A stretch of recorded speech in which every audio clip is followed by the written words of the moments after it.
Assalomu alaykum, hurmatli soliq to'lovchilar.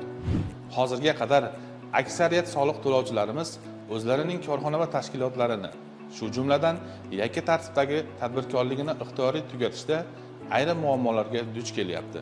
Endilikda bu holat o'zgardi. Prezidentimizning 2025-yil 19-mart kungi 50-sonli kichik va o'rta biznesning iqtisodiyotdagi o'rnini oshirish chora-tadbirlari to'g'risidagi farmoni bilan tadbirkorlar uchun katta yengilliklar yaratildi. Quyidagi mezonlarga asosan kichik va o'rta biznes subyektlari faoliyatini soliq tekshiruvisiz tugatish imkoniyatiga ega bo'ldilar.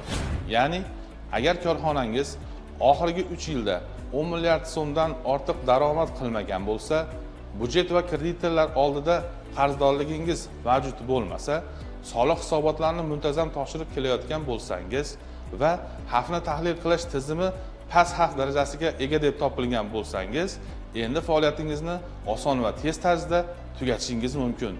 Bu jarayon juda oddiy. Soliq to'lovchi o'zining shaxsiy kabineti orqali tugatish balansini yuboradi va shundan so'ng unga biriktirilgan soliq xodimlari arizani ko'rib chiqadi. Eng qulay tomoni, hammasi elektron tarzda amalga oshiriladi. Har bir bosqich haqida sizga SMS xabarnoma yuboriladi.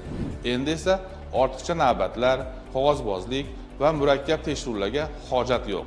Tadbirkor o'z ishini qonuniy, shaffof va eng muhimi oson tarzda yakunlay oladi. Soliq xizmati organlari sizning ishonchli hamkoringiz.